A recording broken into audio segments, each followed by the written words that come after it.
یہی وجہ ہے کہ آج تک یہ لفظ کہا تھا نا فاطمہ کی شیعہ، یہ پہچان بنا ہوا ہے. آج بھی کہو نا نبی کے قاتل پہ لعنت سارے ہی کر دیں گے. آج کہو علی کے قاتل پہ لعنت سارے ہی کر دیں گے. آج کہو حسن کے قاتل پہ لعنت سارے کر دیں گے. آج بھی بطول کے قاتل پہ لعنت سوائے شیعوں کے کوئی کر ہی نہیں سکتا.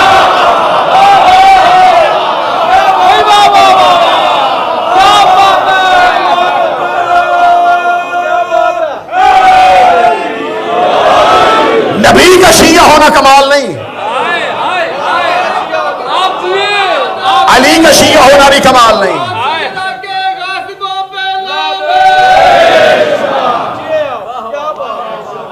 یہی وجہ ہے کہ حدیث ہے کہ بندہ لا الہ الا اللہ پڑھے اور محمد رسول اللہ نہ پڑھے تو اللہ لا الہ الا اللہ واپس لے لیتا ہے. بندہ محمد رسول اللہ پڑھے اور علی ولی اللہ نہ پڑھے رسول اللہ واپس لے لیتا ہے. بندہ علی ولی اللہ پڑھے اور بطول کے دشمن پہ لعنت نہ کرے علی ولی اللہ بھی واپس لے لیتا ہے. کیا جناب سیدہ کا مطالبہ صرف ایک جاگیر کا مطالبہ تھا یا جناب سیدہ کے مطالبے کے اندر بہت سے راز چھپے ہوئے تھے؟ میں نے آپ کے سامنے فدق کے پس منظر کو بھی پڑھا، پھر فدق کے حالات کو بھی پڑھا. آج کی گفتگو میں مجھے جناب سیدہ کا احتجاج آپ کے سامنے پڑھنا ہے اور دشمن کی جانب سے کیے ہوئے اعتراضات کے جوابات، تاکہ جب یہ مجالس دنیا تک پہنچیں تو جو جواب بعد میں دیا جانا ہے اس کا جواب ہم آج ہی دے دیں.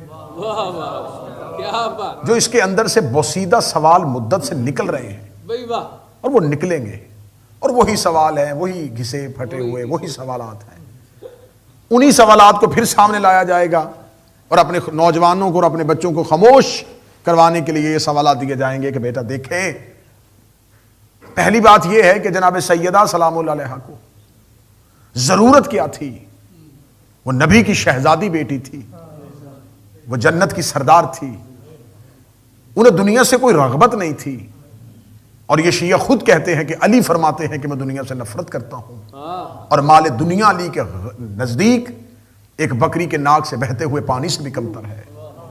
یہ حکومت، یہ اقتدار امیر المومنین کے نزدیک امیر المومنین کی زبان سے نکلا ہوا جملہ. جب ابن عباس نے پوچھا کہ یا علی آپ اس حکومت کو قبول کیوں نہیں کرتے تو علی نے فرمایا ابن عباس میرے پاؤں میں جو پیبند لگا ہوا جوتا ہے وہ اس خلافت سے افضل ہے. میرے نزدیک یہ حکومت میرے پاؤں پہ لگے ہوئے میرے پہنے ہوئے اس جوتے پہ یہ جوتا اس سے زیادہ افضل ہے. میں اس حکومت کو کیا سمجھوں؟ جب یہ حکومت علی کے دروازے پہ آئی تو امیر المومنین کے جملے آج بھی ہیں، اٹھاؤ اپنی زخمی اونٹنی کو، تمہاری یہ حکومت میرے نزدیک بکری کے ناک سے بہتے ہوئے پانی سے بھی کمتر ہے.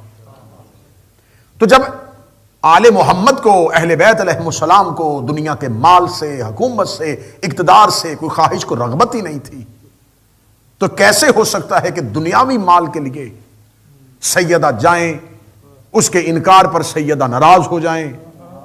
دنیا ہی کا تو مال تھا. یہ پہلا سوال ہے جو اٹھے گا. سوال ہم قبول کرتے ہیں اور جواب نشر کرنے لگے. شہزادی کو، سیدہ کو مال دنیا سے کیا غرض تھی؟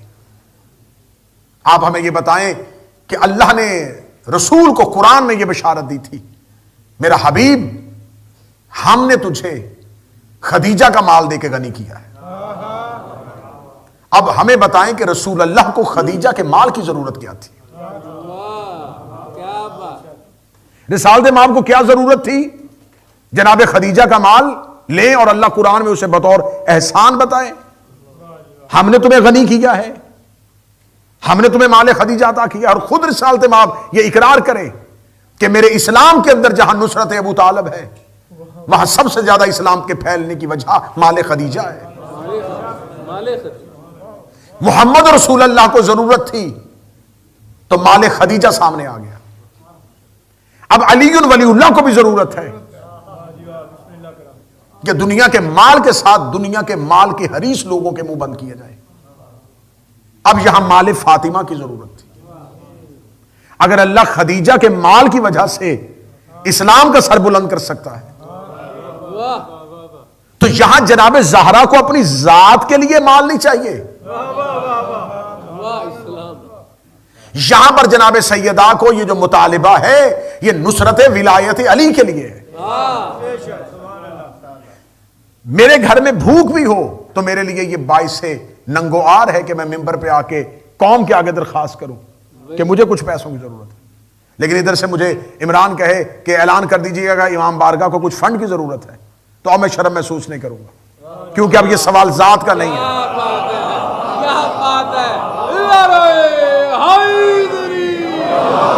اب یہ ذات کا سوال نہیں ہے, اب اپنی ذات کے لیے تو نہیں مانگ رہا, اب تو میں مشن کے لیے کر رہا ہوں.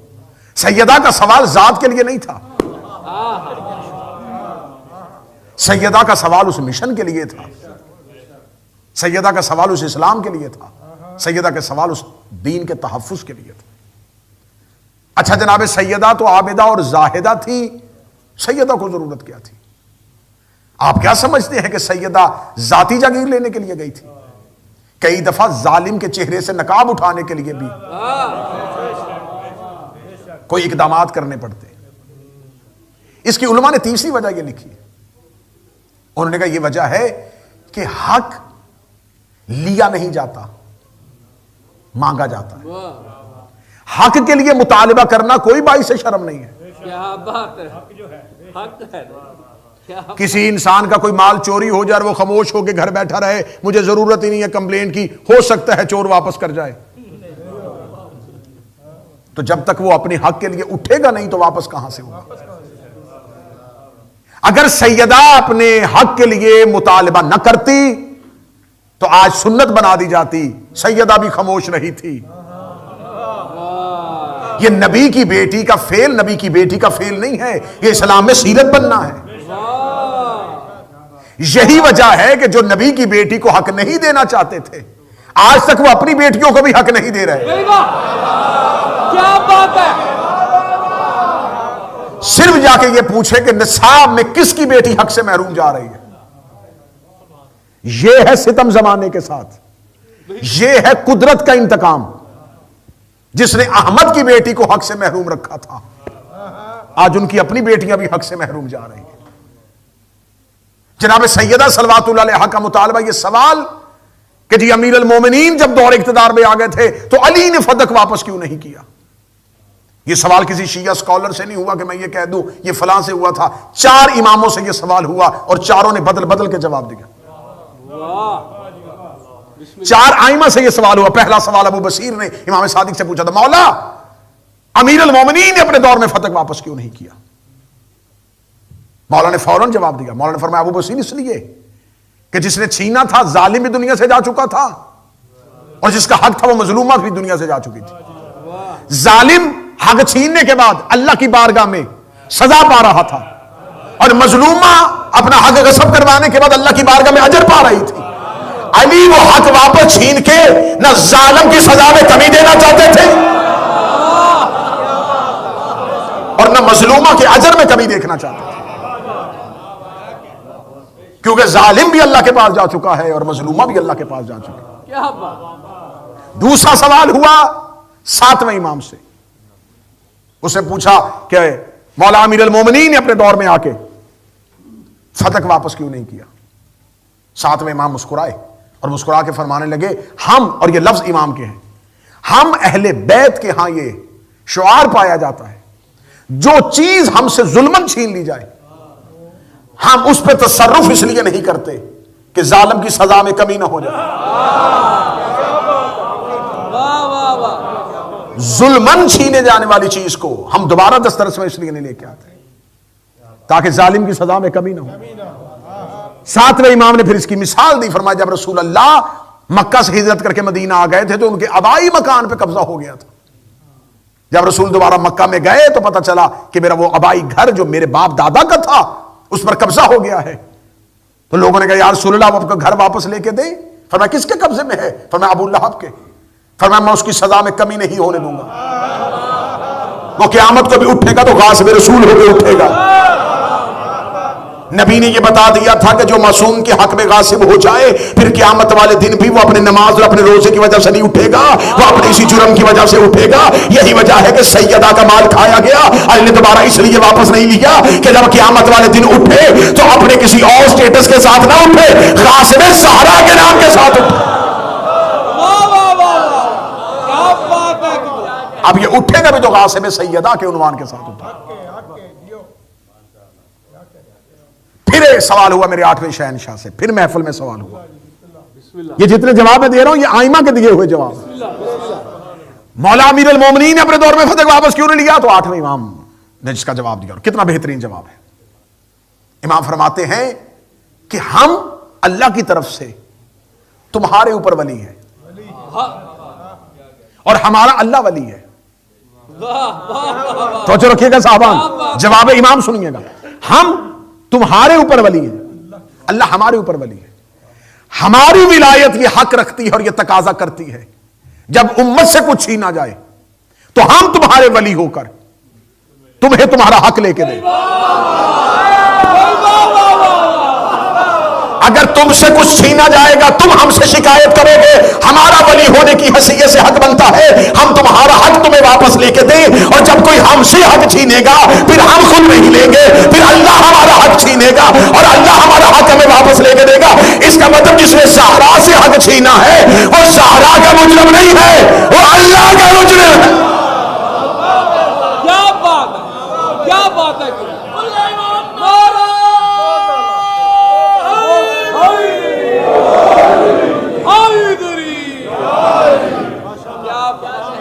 اب وہ مجرم صرف سیدہ کا نہیں ہے, وہ اللہ کا مجرم. پھر 9ویں امام سے سوال ہوا, علی نے فتح واپس کیوں نہیں لیا؟ فرمایا اس لیے کہ سیدہ جب دربار سے گئی تھی تو سیدہ جاتی ہوئی کہہ گئی تھی. جب بی بی نے آخری جملہ کہا تو وہ کیا جملہ تھا بی بی کا؟ بی بی نے کہا اب میں تم سے اپنی اس حق کے لیے مطالبہ نہیں کروں گی, اب میں تم سے سوال کروں گی اللہ کی عدالت میں. جب فیصلہ سیدہ نے بھیج ہی اللہ کی عدالت میں دیا تھا, اور جب امیر المومنین تخت حکومت میں بیٹھے تو پھر اب یہاں تو جناب سیدہ مطالبہ کرتی, جناب سیدہ موجود ہوتی, زندہ ہوتی, علی منبر پر آتے, جناب سیدہ علی سے آ کے کہتی کہ میرا حق مجھے واپس دیا جائے. تو پھر اب امیر المومنین کیونکہ مدعی موجود ہے, جس کا حق چھینا گیا ہے وہ مظلومہ موجود ہے, اب اسے حق لے کے دیا جائے. اب یہاں پر سوال یہ ہے, کیونکہ میں نے جوابات بھی دینے اور ان جوابات کے اندر سے نکلنے والے سوالات بھی لوگوں کے سامنے. کیا کہہ کے چھینا گیا تھا؟ یہ کہہ کے چھینا گیا تھا, اور جو ایک لاوارث حدیث پڑھی گئی تھی جس پہ ہم نے جھرا کل کی ہے, لاوارث حدیث پڑھی گئی تھی کہ نبی نے فرمایا تھا نحن معاشر الانبیاء, یہ تو ہم انبیاء کا گروہ ہوتا ہے. اچھا سوال نبی کی جاگیر کا تھا, متوجہ رہیے گا. سوال تھا میراث مصطفیٰ پر, اور جواب دینے والے نے جو جھوٹی حدیث پیش کی اس میں نبی کا صرف نہیں کہا, نحنو ہم گروہ انبیاء. اب یہ حدیث کیونکہ جلدی میں بنی تھی اور یہاں عقل استعمال نہیں ہوئی. عقل اس لیے استعمال نہیں ہوئی کہ اگر یہ کہہ دیتے نا کہ میں نبی, مجھے اللہ کا حکم ہے, مخصوص تخصیص میرے لیے ہے کہ تم اپنی میراث نہ چھوڑ کے جانا, تو یہاں پھر بھی ڈیبیٹ ہو سکتی تھی. جلدی میں حدیث بنا دی نحنو والی, ہم انبیاء.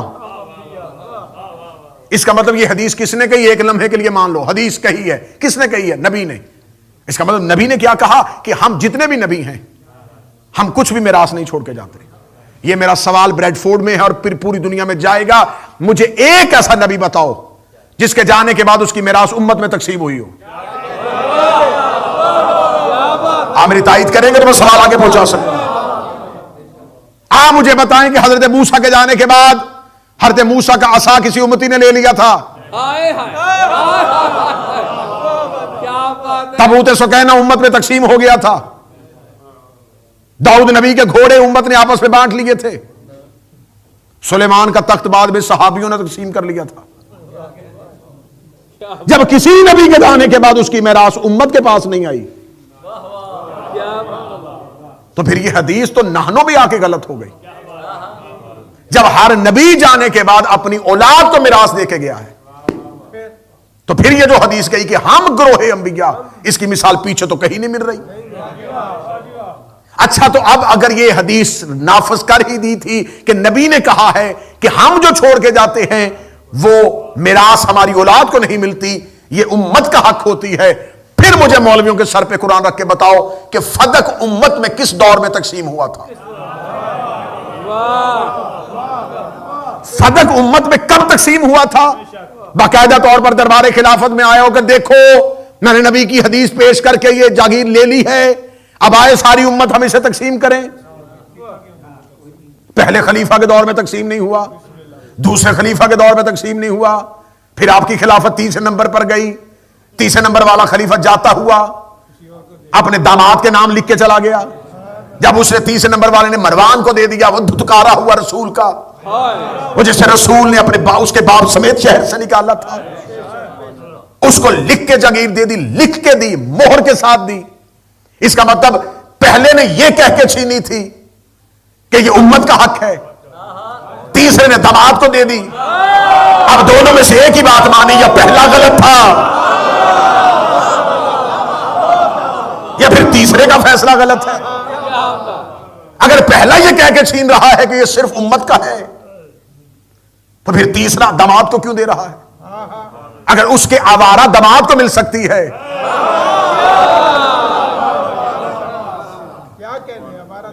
اگر اس کے اس بدبخت داماد کو مل سکتی ہے جو دشمن رسول ہے، جس کے لیے اللہ نے جس کے باپ کے لیے باقاعدہ قرآن میں مذمت کی ہے اور خدا نے کہا ہے، صلوات سارے حضرات مل کے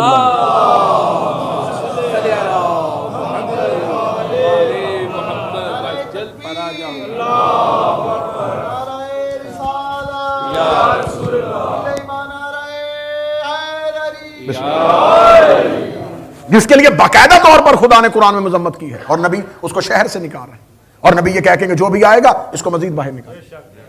اگر اس کو مل سکتی ہے تو پھر نبی کی بیٹی کو کیوں نہیں ملے؟ یہ حق تو پھر جناب سیدہ کا بنتا تھا، پھر تیسرے خلیفہ نے لی اور اس نے اپنے داماد کو دے دی۔ اب جب تیسرے خلیفہ کے بعد امیر المومنین کی حکومت آئی ہے، اب ذہن میں رکھیے گا یہ بات، اب بار بار سوال یہ ہو رہا تھا نا کہ علی نے کیوں واپس نہیں کیا؟ بھئی تیسرے خلیفہ نے تو اس کے بعد یہ بیت المال میں یا اپنے پاس یا سٹیٹ کے پاس گورنمنٹ کے خزانے میں رہنے نہیں دیا۔ اگر تو تیسرے خلیفہ کے بعد یہ ہوتا سٹیٹ کے قبضے میں، ریاست اس کو چلا رہی ہوتی اور علی اس ریاست کے حکمران بنتے، تو علی کہتے پھر اس فدق سے اب ایک بھی پائی بیت المال میں نہیں آئے گی، کیونکہ یہ سرکاری خزانے میں آ ہی نہیں سکتی، اس تو جائے گا جناب سیدہ کے اولاد کے پاس جائے گا۔ اب امیر المومنین جب تخت حکومت میں آئے تو اب یہ سوال بار بار کیے جا رہے ہیں کہ علی نے واپس کیوں نہیں لیا، علی نے واپس کیوں نہیں لیا؟ فتح تھا کس کے پاس؟ تمہارا تیسرا جاتا ہوا اپنے داماد کو نہ دے کے جاتا تو پھر یہ سوال اٹھتا تھا۔ اب جب تو وہ بائی نیم کسی کے پاس کر گیا تو اب امیر المومنین اگر منبر پہ آ کے بیٹھ کے سب سے پہلے اس سے فدق چھینتے تو پہلا اعتراض علی پہ کیا آتا؟ دیکھا ہم نے کہا نہیں تھا کہ علی اسلام کے لیے خلیفہ نہیں بنے گا، علی ذاتی انتقام لے، اس سے علی فدق کا مطالبہ کرتے جو یہ گھر سے جھنڈا لے کے نکلا ہوا ہے کہ ہم قتل عثمان کا بدلہ علی سے لیں گے۔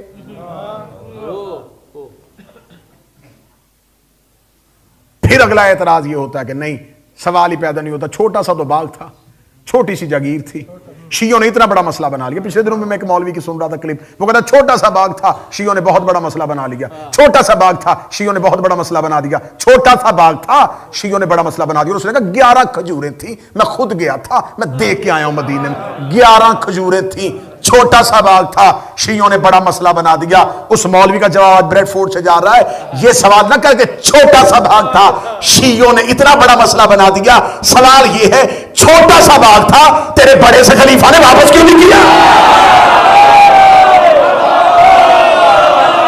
سوال یہ نہیں ہے کہ مسئلہ بڑا کس نے بنایا۔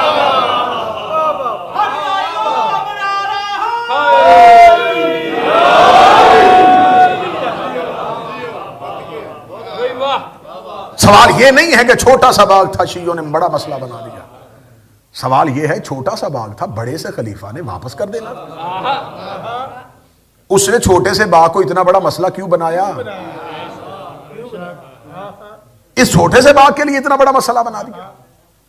تیسرے خلیفہ نے اپنے داماد کو دیا، پھر اس کے بعد یہ فدق کئی دفعہ۔ اب یہ دیکھیں خلافت کی جتنی لائن ہے ان میں سے کچھ چھین رہے ہیں اور کچھ واپس دے رہے ہیں۔ قبلہ میں ٹھیک ہے؟ یہ جاگیر چھیننے والے بھی خلفاء ہیں، واپس دینے والے بھی خلفاء ہیں۔ تیسرے خلیفہ نے اپنے داماد کو دیا، پھر اس کے بعد عمر بن عبد العزیز نے اپنے آ کے دور کے، عمر بن عبد العزیز نے اپنے دور میں آ کے پھر اہل بیت کو واپس کیا۔ ہم آپ کے تصرف میں لے رہے ہیں۔ پھر اس کے بعد پھر اس کو چھین لیا گیا یزید بن عبد الملک بن مروان نے، پھر اس کو چھین لیا۔ صفا نے اپنے دور میں آ کے پھر واپس کیا، منصور دوانکی نے پھر چھین لیا، مہدی عباسی نے واپس کیا، ہادی عباسی نے پھر چھین لیا۔ تو یہ جو بار بار چھیننے والے ہیں یہ بھی رضی اللہ ہیں، کیا بات ہے، اور بار بار دینے والے وہ بھی رضی اللہ ہیں۔ اب پتہ چلا کہ زہرا دربار میں گئی کیوں تھی؟ وہ جو چھین رہے ہیں وہ بھی خلیفہ وقت ہیں، ان کی بھی اطاعت ہو رہی ہے، ان کی بھی بیعت ہو رہی ہے، ان کی حکومت کو بھی اسلامی حکومت کہا جا رہا ہے، اور وہ جو واپس کر رہے ہیں وہ بھی یہ دعویٰ کر رہے ہیں کہ ہم بھی مسلمانوں کے خلیفہ ہیں۔ تو اب ان میں سے کس کا فیل ٹھیک ہے؟ تو یہ ذہن میں رکھنا کہ فدق جگیر نہیں ہے، فدق معیار ہے، فدق اساس دین ہے، کیا بات ہے، فدق شیعت کی پہچان کا نام ہے۔ ایک لفظ یوز ہوتا ہے تاریخ کی کتابوں میں کہ جب یہ فدق چھینا گیا تو دوسرے نے پہلے سے کہا تھا ہم اس کو چھینیں گے تاکہ ہم فاطمہ کے شیعوں کو مضبوط نہ دیکھ سکیں، علی کے شیعہ نہیں، فاطمہ کے شیعہ، علی کے شیعہ نہیں، فاطمہ کے شیعہ۔ اگلا جملہ میرے مالک مجھے اس چہرے کی زیارت نہ کروانا جو میرا ہم عقیدہ نہ ہو، اس جملے پہ نہ بول سکے۔ یہی وجہ ہے کہ آج تک یہ لفظ کہا تھا نا فاطمہ کے شیعہ، یہ پہچان بنا ہوا ہے۔ آج بھی کہو نا نبی کے قاتل پہ لعنت سارے ہی کر دیں گے، آج کہو علی کے قاتل پہ لعنت سارے ہی کر دیں گے، آج کہو حسن کے قاتل پہ لعنت سارے ہی کر دیں گے، آج بھی بطول کے قاتل پہ لعنت سوائے شیعوں کا کوئی کر ہی نہیں سکتا۔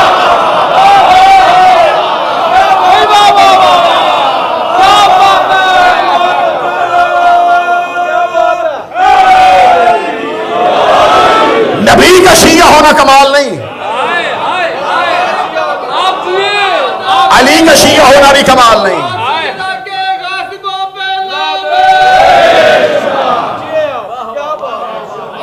یہی وجہ ہے کہ حدیث ہے کہ بندہ لا الہ الا اللہ پڑھے اور محمد رسول اللہ نہ پڑھے تو اللہ لا الہ الا اللہ واپس لے لیتا ہے۔ بندہ محمد رسول اللہ پڑھے اور علی ولی اللہ نہ پڑھے رسول اللہ واپس لے لیتا ہے۔ بندہ علی ولی اللہ پڑھے اور بطول کے دشمن پہ لعنت نہ کرے، علی ولی اللہ بھی واپس لے لیتا ہے۔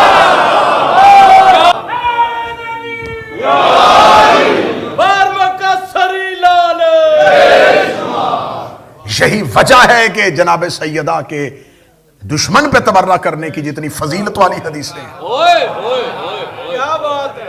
فضل نے پوچھا تھا میرے امام سے، اس نے کہا مولا ہر انسان کے اوپر کتنے فرشتے مقرر ہیں؟ فرمایا دو۔ مولا کام کیا کرتے؟ فرمایا ایک نیکیاں لکھتا ہے، گناہ لکھتا ہے۔ اس نے کہا مولا جب انسان نیکی کرتا ہے، فرمایا نیکی والا فرشتہ لکھتا ہے۔ فرمایا اس وقت برائی والا فرشتہ کیا کرتا ہے؟ فرمایا خاموش دیکھتا ہے۔ اور انسان جب برائی کرتا ہے تو فرمایا برائی والا فرشتہ لکھتا ہے اور نیکی والا خاموش بیٹھتا ہے۔ اس نے کہا کوئی ایسا کام ہے جو دونوں کو مصروف کر دے؟ فرمایا ہاں ایک کام ایسا بھی دونوں کو مصروف کر دے۔ مولا وہ کام کون سا ہے؟ فرمایا جب کوئی ہماری جدہ بطول کے دشمن پہ لعنت کرتا ہے، نیکی والا نیکیاں لکھنی شروع کر دیتا ہے، برائی والا گناہ مٹانے شروع کر دیتا ہے۔ امام سے آگے پوچھا گیا کہ مولا لیلۃ القدر کیا ہے؟ فرمایا ایک رات۔ فرمایا فضیلت، فرمایا رمضان کے مہینے کی طاق راتوں میں سے ایک رات۔ مولا اس رات میں کیا ہوا؟ فرمایا اس رات میں قرآن اترا تھا۔ مولا اس رات کی برابری فرمایا 1000 مہینوں کی راتیں نہیں کر سکتی۔ اس نے کہا مولا لیلۃ القدر کیا ہے؟ فرمایا اس رات میں اللہ نے قرآن زمین پر اتارا تھا۔ مولا لیلۃ القدر کیا ہے؟ فرمایا یہ بڑی بابرکت والی رات ہے۔ مولا اگر کوئی انسان اپنی زندگی میں اس لیلۃ القدر کو نہ پا سکے اس کے لیے کیا حکم ہے؟ فرمایا ہمسائے سے اچھا سلوک کیا کرو، اللہ لیلۃ القدر کا ثواب دے گا۔ مولا ہمسایہ بھی اچھا نہ ہو، ہمسایہ بھی کافر نکل آئے، فرمایا یتیم کے سر پہ دست شفقت رکھا کرو، اللہ لیلۃ القدر کا ثواب دے گا۔ مولا کہیں سے بھی شہر میں یتیم بھی نہ ملے، فرمایا کسی مسافر کو کھانا کھلا دیا کرو، مولا کوئی مسافر بھی نہ ملے، فرمایا کسی غریب کے ساتھ رحم کر لیا کرو، مولا وہ بھی نہ ہو، مولا فرمایا کسی رشتہ دار کے ساتھ رحم کیا کرو، مولا وہ بھی نہ ملے، فرمایا زمانے میں حسن سلوک کیا کرو، مولا وہ بھی نہ ملے۔ بندہ چلتا گیا، امام آ گیا کہ چلتے گئے امام کے گھر کا دروازہ آ گیا، اس نے کہا یہ بھی نہ ہو، یہ بھی نہ ہو، یہ بھی نہ ہو، یہ بھی نہ ہو۔ امام کا دروازہ، امام نے کہا سچ سننا چاہے سناؤ، لیلۃ القدر قرآن میں ہماری دادی زہرا کا نام ہے۔ رات کو سوتے وقت ہماری دادی کے دشمن میں لعنت بھیجا کر ساری رات لیلۃ القدر کا کیا بات ہے،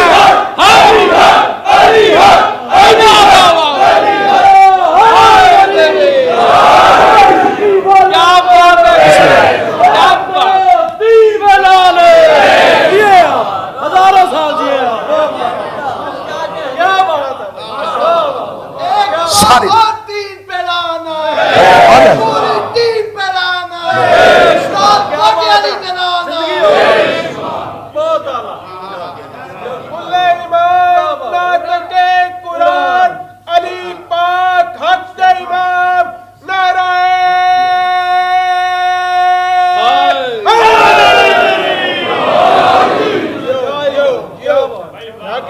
سیدہ میزان ہے اللہ، سیدہ زمانے پہ پہچان ہے، یہ مطالبہ میراث نہیں ہے، یہ مطالبہ اسلام ہے۔ کفر اور اسلام کے درمیان ایک خلیج، ایک فرق، ایک دروازے کا نام سیدہ ہے۔ آپ کیا سمجھتے ہیں کہ یہ سیدہ صرف اور صرف کھجوروں کے باغ کے لیے دربار میں گئی ہے؟ نہیں، سیدہ دین الہی کو زندہ کرنے کے لیے گئی۔ شہزادی کا یوں دربار میں جانا اور یوں دربار میں جا کے گفتگو کرنا، اور سیدہ نے، میں نے شاید ایک مجلس میں بیان کیا تھا کہ جب سیدہ دربار میں گئی ہیں تو جناب سیدہ جب دربار میں بول رہی تھی تو ایسے لگ رہا تھا جیسے رسول پہلے دن مکہ میں کافروں کے درمیان بول رہے ہیں۔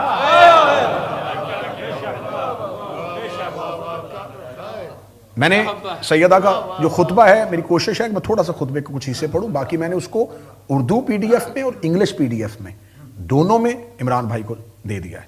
ضرور بضرور آپ اس خطبے کو زندگی میں ضرور پڑھیں۔ معصوم فرماتے ہیں کہ ہم آل محمد اپنے بچوں کو 2 خطبے زبانی یاد کرواتے ہیں، ایک خطبہ فدق، ایک خطبہ غدیر۔ کیا بات، ہم اہل بیت اپنے بچوں کو اپنے گھروں میں یہ 2 خطبے یاد کرواتے ہیں، اور بہت دیر تک شیعہ مذہب کے ہاں یہ شعار رہا ہے۔ اس خطبہ فدق کو پہچان بنا کے شیعوں کی بچوں کو یاد کروایا جاتا تھا۔ اپنے بچوں کو اس کی میں نے انگلش ٹرانسلیٹ بھی بھیج دی ہے، اردو بھی بھیج دی ہے، اس کو ضرور ایک دفعہ اپنے بچوں کو پڑھوائیں کہ جناب سیدہ کہتے ہیں۔ پھر وہ خطبہ پڑھنے کے بعد وہ کبھی بھی بطول کے دشمن کی عزت نہیں کرے، یہ ذہن میں رکھ لیجئے، ورنہ زمانہ جتنی تیزی سے کروٹیں لے رہا ہے،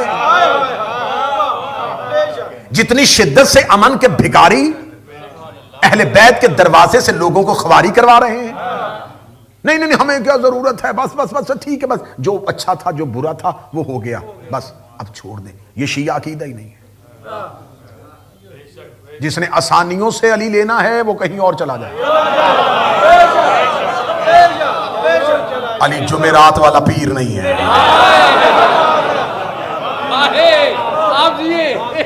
مشکلوں میں رہنے کا نام شیعت، لا کہنے کا نام شیعت، نہیں کہنے کا نام شیعت، انکار کرنے کا نام شیعت۔ نہیں نہیں نہیں نہیں ایسا نہیں کر سکتے، دیکھیں حالات خراب ہو جاتے ہیں۔ میں امام بارگاہ حسینیہ بریڈ فورڈ میں اپنے لفظوں کا ضامن ہو کے، مجھے اس سے کوئی غرض نہیں، میرے مجمع میں بیٹھے ہوئے لوگ میرے عقیدے کے ساتھ متفق ہوں یا نہ ہوں، جو ویڈیو کے ذریعے اس مجلس کو سنیں، ان سے میں اپنے مجمع کو ایک لمحے کے لیے اپنے مجمع کے سر سے یہ ذمہ داری اٹھاتا ہوں۔ یہ میرا ذاتی نظریہ ہے اور میرا ذاتی عقیدہ ہے، اور میں ذاتی حیثیت کے ساتھ یہ سٹیٹمنٹ دے رہا ہوں۔ اگر بطول کے حق پڑھنا فساد ہے، مجھ سے بڑا فسادی کوئی نہیں ہے۔ میں یہ اقرار پورے ہوش و حواس میں کر رہا ہوں، میں یہ پورے ہوش و حواس میں اقرار کر رہا ہوں عمران بھائی۔ اگر جناب سیدہ کا حق پڑھنا فساد ہے، پھر مجھ سے بڑا فسادی کوئی نہیں۔ اگر علی کے فضائل کا پرچار کرنا غلو ہے تو مجھ سے بڑا غالی کوئی نہیں ہے۔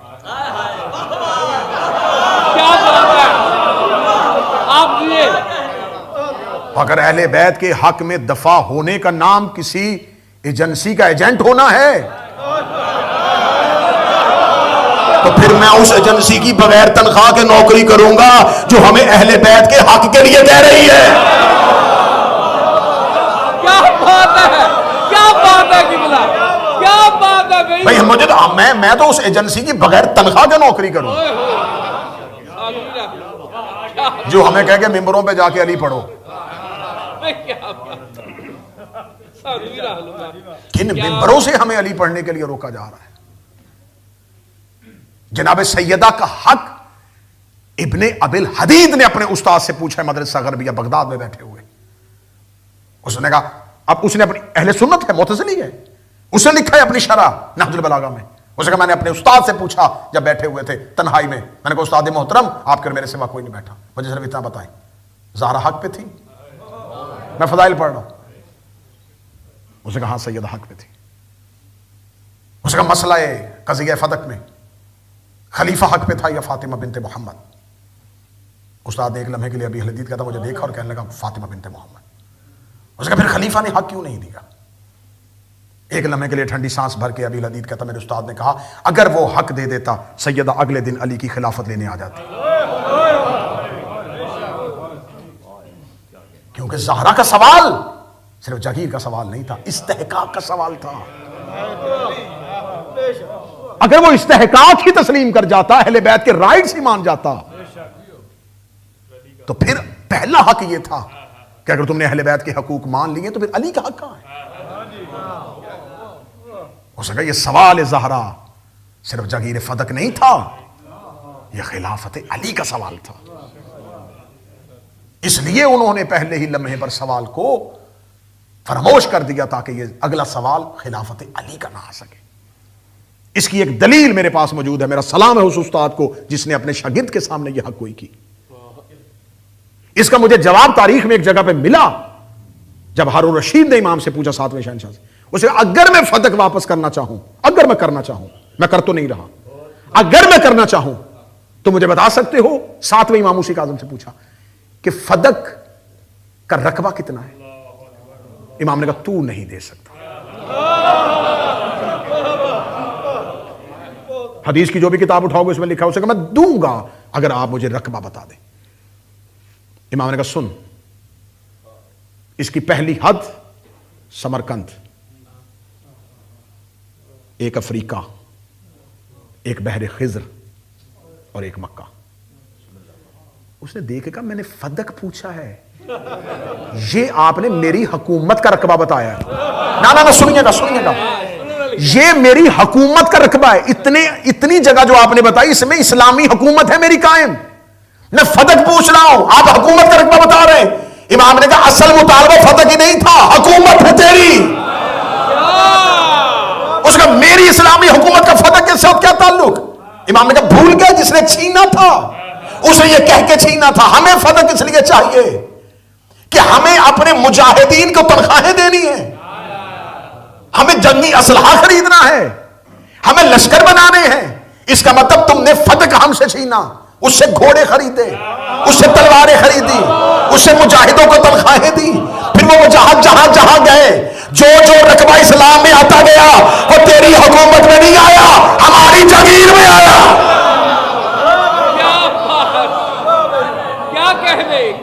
اور اگر آج کوئی سوال کرے کہ فدق کہاں ہے تو جہاں جہاں اسلام ہے, جہاں جہاں اسلام پھیلا ہے, کیا بات ہے, یہ سارا رقبہ فدق کا ہے.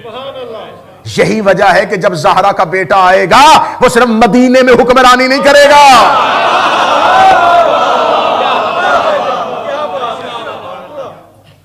ہر اس جگہ پہ جا کے حکمرانی کرے گا جہاں جہاں تک لا الہ الا اللہ پھیل چکا ہے. جہاں اللہ کو سجدہ ہو رہا ہے وہ ہر زمین مقروض فدق ہے.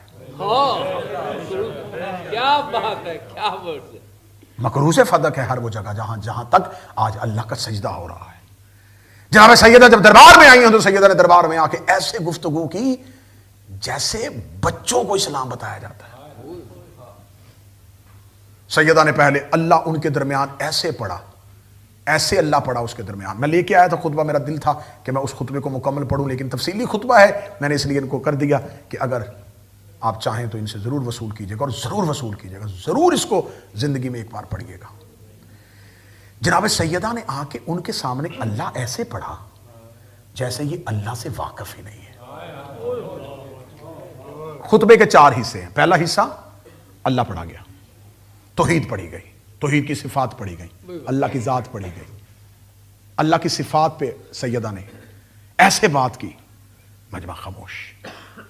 اس کے بعد سیدہ خود ام ایمن کہہ رہی ہے کہ جب جناب سیدہ اپنے گھر سے نکلی تھی تو سیدہ نے ایک چادر بطور مکنا اوڑی ہوئی تھی، اس کے اوپر پھر ایک چادر اوڑی ہوئی تھی، یعنی کہ چادر کی بھی چادر تھی سیدہ کے پاس۔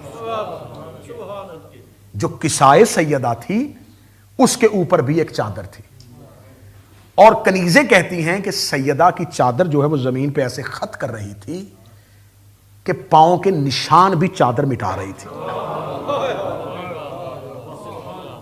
چادر ایسے زمین پہ آ رہی تھی کہ جو سیدہ جہاں سے چل رہی تھی وہ قدموں کے نشان چادر کے ساتھ مٹ رہے تھے۔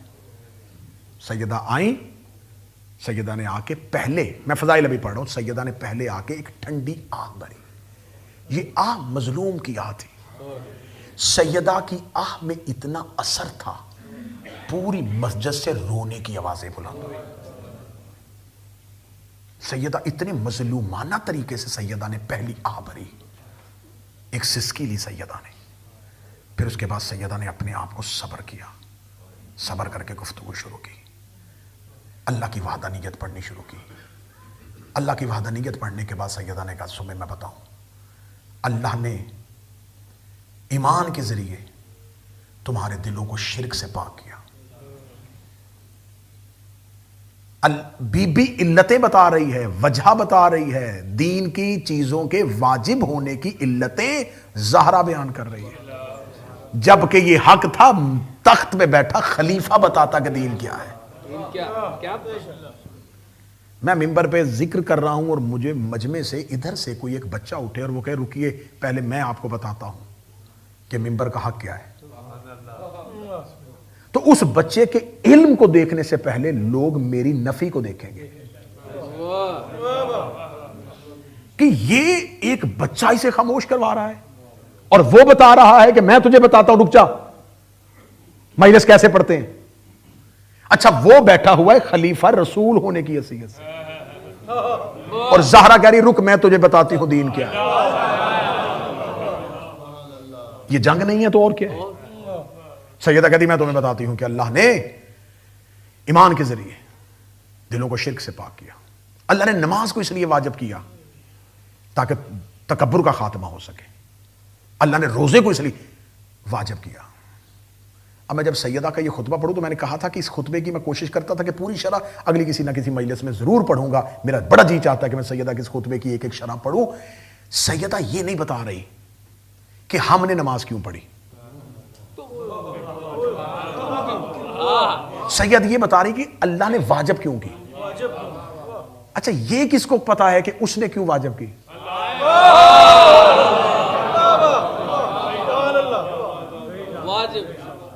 نجف شاہ صاحب ہم یہ تو کہہ سکتے ہیں کہ ہم زمین سے اناج لیتے ہیں، عمران بھائی ہم یہ دے سکتے ہیں کہ ہم زمین سے پانی لیتے ہیں، لیکن ہم میں سے کون یہ دعویٰ کر سکتا ہے کہ میں بتاتا ہوں کہ اللہ نے زمین کیوں بنائی تھی؟ یہ تب ہی میں کہہ سکتا ہوں کہ یا تو میں خدا ہوں اور یا اس نے مجھے بتایا ہے کہ کیوں بنائی ہے۔ سیدان دربار میں کھڑے ہو کے یہ نہیں کہا کہ ہم نے نماز کیوں پڑھی، سیدہ کہتی میں تمہیں بتاتی ہوں کہ اللہ نے واجب کیوں کی۔ اتنے دشمنوں میں سے ایک زبان نہیں بولی کہ تو نبی نہیں ہے، تو رسول نہیں ہے، تیرے اوپر تو وحی نہیں آتی، تو کیسے بتا رہی ہے کہ کیوں واجب کی؟ خاموش ہو کے ان کا سننا اس بات کی دلیل ہے، انہیں پتا تھا کہ اسے ہی پتا ہے کہ کیوں واجب کی، اسے ہی پتا ہے کہ کیوں واجب کی۔ پھر نے کہا میں بتاتی ہوں کہ اللہ نے نماز کیوں واجب کی، اس لیے واجب کی کہ تاکہ تکبر کا خاتمہ ہو۔ اللہ نے روزے کو اس لیے واجب کیا تاکہ دلوں کو خلوص سے بھر سکے۔ جی ایک ایک عبادت۔ اللہ نے زکوٰۃ کو اس لیے واجب کیا تاکہ تمہارے مالوں کو پاک کر سکے۔ اللہ نے حج کو اس لیے واجب کیا تاکہ امت کا اتحاد زمانے کو دکھا سکے۔ یہ کہنے کے بعد اگلے دو جملے سننا، پوری عبادات کی ایک لمبی فہرست ہے، آخری دو جملے سننا۔ بیوی نے کہا اللہ نے ہماری امامت کو اس لیے واجب کیا تاکہ تم اطاعت پروردگار کر سکو۔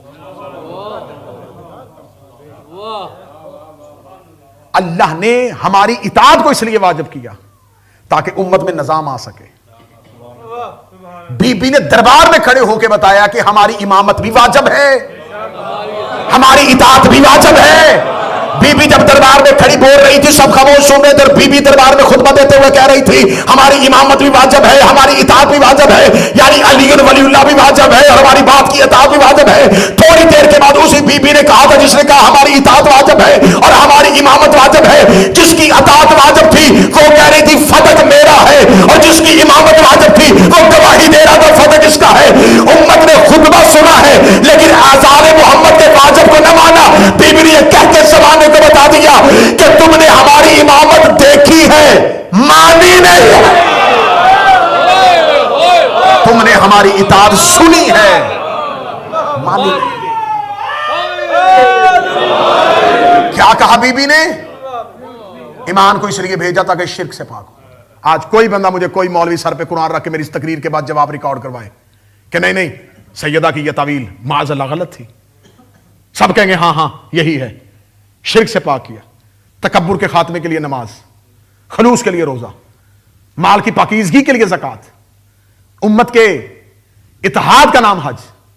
تو جب ساری چیزیں تم نے مان لی کہ زہرا نے ساری چیزیں سچ کہیں، تو بی بی نے کہا ہے کہ ہماری امامت تمہاری نہیں، جھگڑا ختم۔ سیدہ کا خطبہ نہیں ہے، علی کی ولایت کا دفاع ہے، ہماری امامت کو واجب کیا۔ اگر وہ تھا تو سیدہ جملہ ایک خطبے میں دے دیتی تمہاری خلافت کو اس لیے واجب کیا۔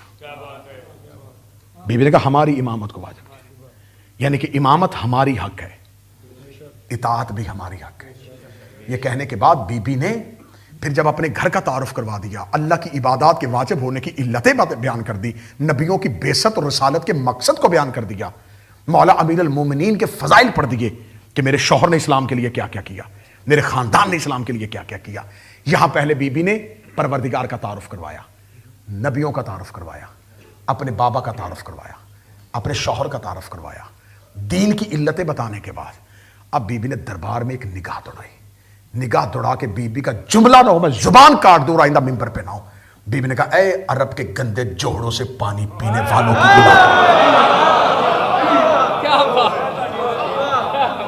کیا بات ہے قبلہ آپ کی، اے نجاست خورو، تم کیا تھے؟ آؤ میں تمہیں بتاؤں۔ سامنے بیٹھے ہوئے سر جھک گئے، ایک نے بھی نہیں کہا کہ ہم یہ نہیں تھے۔ تم بتوں کی پوجا کرتے تھے، میرے بابا نے تمہیں اللہ کا تعارف کرایا۔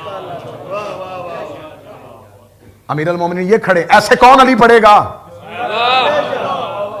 اور کائنات کی ہر زبان قربان کروں زہرا تیرے زبان سے نکلے ہوئے ایک ایک لفظ پہ یوں علی کھڑے، اور بی بی دیکھ گئی تم میدانوں سے بھاگتے تھے، اس نے تمہیں بچایا۔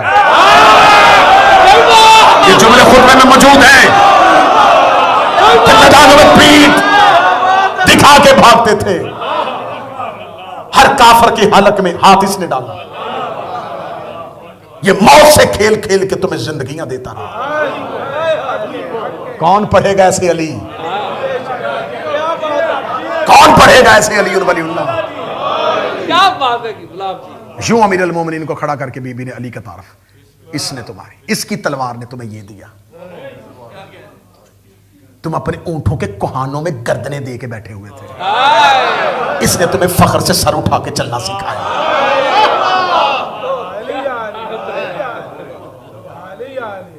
کیا بات، تم رہ جاتے کفر کی بستیوں میں اگر یہ اسلام کو صبح نہ دیتا۔ یہ احتجاج سیدہ نہیں تو اور کیا ہے، یہ تبرہ نہیں تو اور کیا ہے۔ سیدہ نے تعارف کروایا امیر المومنین کا، ان کے خاندان کے تعارف کروائے، ان کے باپ دادا کے بارے میں بتا۔ صرف خطبہ یہاں بنا رکا، پھر بی بی یہاں سے گھر گئی ہے، اور گھر جانے کے بعد پھر انصار کی خواتین بی بی کے پاس گھر آئی ہیں۔ پھر بی بی نے خطبے کا اگلا حصہ ان خواتین کو کہا، وہ اس سے بھی زیادہ خطرناک تھا۔ بی بی نے کہا جاؤ جا کے اپنے گھروں میں اپنے مردوں کو بتا دینا کہ تم نے جہنم خرید لی ہے۔ میں نے جو خطبہ سینڈ کیا ہے اس کے اندر وہ انصار کی خواتین کا خطاب ہے۔ بی بی نے کہا جاؤ جا کے اپنے گھر میں اپنے مردوں کو بتا دینا کہ تم جہنم خرید چکے ہو۔ اگلا جملہ بی بی نے کیا کہا؟ کس سے مخاطب تھی بی بی؟ آج کے دور کے مسلمانوں سے، وہ لوگ جو ابھی ابھی کہہ رہے تھے کہ ہم نبی کے جانشین ہیں. بی بی ان سے کہہ رہی تھی اب تمہاری رسی ڈھیلی ہے، اب تم سے حشر کے دن سوال کریں گے، اب تم سے ہمارا پروردگار حساب لے گا، ان قریب تم ذلت میں چلے جاؤ گے.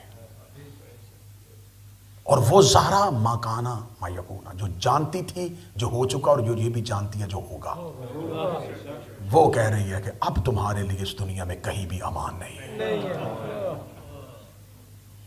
میری میری بد دعا تمہارا پیچھا کرے گی، میری بد دعا تمہارے تعاقب میں رہے گی.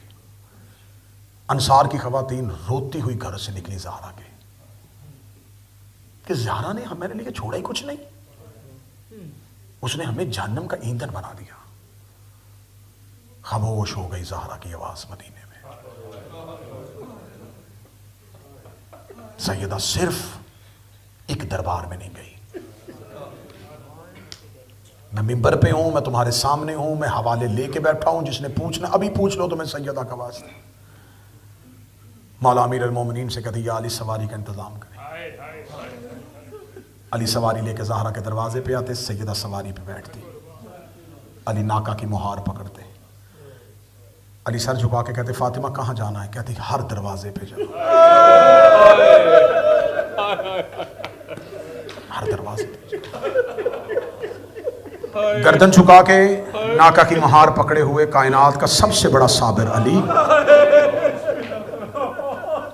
کیونکہ حجت کبھی بھی اپنے حق کے لیے خود آواز نہیں اٹھاتی. اللہ ہر دور میں حجت کو ایک ناصر دیتا ہے. ایک جملہ کہوں گا، یہ جملہ میرے رونے والا جملہ ہے، اللہ جانے کس کا آنسو ہے جو اس عقیدے کو قبول کر لے. علی کے دور میں علی کے عباس کا نام فاطمہ ہے.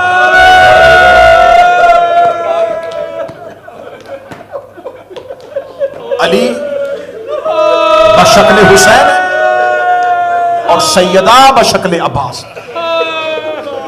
میں نے کہا کہ علی کے لیے زہرا عباس تھی. جس نے ہائے کی ہے اس کی ہائے زہرا قبول کرے، اپنے مقدمے بطور گواہی کے لیے لکھے. جن کو بات سمجھ میں نہیں آئی ان کے آنسوؤں میں مجھے شک نہیں ہے، میں تمہیں بات سمجھا دیتا ہوں. جتنے مان حسین کو غازی پہ تھے اتنے مان علی کو زہرا پہ تھے. عباس کے جانے کے بعد جیسے حسین کی کمر ٹوٹ گئی تھی، فاطمہ کے جانے کے بعد ایسے علی کی کمر ٹوٹ گئی.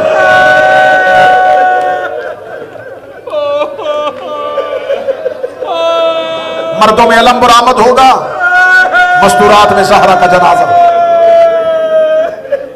اور جب علم بھی برآمد ہو تو اسے علم نہ سمجھنا، اسے بطول کا جنازہ ہی سمجھنا. ماں اور بیٹی کی خاموشی کی تصویر کا نام عباس ہے. زینب و فاطمہ کی مشترکہ حسرت کا نام عباس ہے. جس کا علم آئے گا یہ نہ سمجھ لینا کہ شہادت زہرا پڑی ہے تو علم عباس کا کیوں. جس کا علم آئے گا اس کا زخمی ہاتھوں سے لباس سیتی رہی، جس ہاتھ سے تسبیح نہیں پڑتی تھی اس ہاتھ سے عباس کے لباس پہ ٹانکے لگاتی تھی. رو رو کے کہتی تھی یا علی جب عباس دنیا میں آئے اسے کہنا ماں فاطمہ تمہیں سلام کہہ رہی تھی. یا علی اگر میرے بعد فدق ملے تو میری عباس کی اولاد کا حصہ رکھنا. یا علی عباس میرا بیٹا ہے. فرمایا یا علی مجھے ہر دروازے پہ لے کے جائیے. ہائے غربت علی، ہائے مظلومیت علی. امیر المومنین ناکا کی مہار پکڑتے، ایک ایک مدینے کے دروازے پہ علی آتے، ایک ایک دروازے پہ علی آتے. اب جو سید بیٹھے مجھے معاف کر دینا، تم کیا سمجھتے ہو مدینہ محمد کا تھا، نبی کی بیٹی آتی ہوگی، لوگ گھر کے دروازے کھولتے ہوں گے، بی بی کو کہتے ہوتے کہ بسم اللہ ہمارے گھر تشریف لے آئیں، ہمارا مقدر ہے، آج ہم حسین کے ذاکر ہیں، ہم شبیر کا نام لیتے ہیں، گناہگار ہیں، سیاکار ہیں، لیکن جب بھی ہم حسین کا ذکر کرنے کے لیے تھے کوئی مومن کہتا ایک کھانا ہمارے گھر پہ کھائیں، کوئی کہتا میرے گھر لے آئیں. کیوں لے کے آتے ہیں؟ اس لیے یہ زہرا کا ذاکر ہے، یہ شبیر کا ذاکر ہے. اور 1400 سال کے بعد جس کے ذاکر کر کا اتنا احترام ہے، وہ خود فاطمہ ایک ایک دروازے پہ جاتی رہی، لوگ دروازے بند کرتے رہے، ایک ایک دروازے پہ جاتی رہی، لوگ دروازے بند کرتے رہے، آخری دروازے پہ گئی ہے، ایک شخص نے اپنے گھر کا دروازہ کھولا، نام اس کا ابو درداء انصاری تھا، اس نے دروازہ کھولا، فاطمہ کے چہرے پہ تبسم آیا، دیکھ یا علی دیکھ کوئی نہ کوئی تو بھی محمد کا صحابی زندہ ہے، دیکھ اس نے دروازہ کھول دیا، یہ بھی تیرے ہاتھ میں بیعت کرے گا۔ ابو درداء کے کہنے لگا ہے محمد کی بیٹی، میں علی کی بیعت کرنے کے لیے نہیں آیا، میں نے محمد کو تیرا احترام کرتے ہوئے دیکھا ہے، میں تجھے گھر سے نکل کے ایک بات بتانے آیا ہوں، آج کے بعد گھر سے باہر نہ آنا، میں مسجد میں سن کے آیا ہوں، انہوں نے فیصلہ کر لیا ہے کہ اب ہم نے تجھے زندہ نہیں رہنے دینا، انہوں نے تیرے قتل کا منصوبہ بنا لیا ہے۔ او حسین کی ماں گھر سے باہر نہ آ، او مدینے کے لوگوں نے تجھے قتل کر دے۔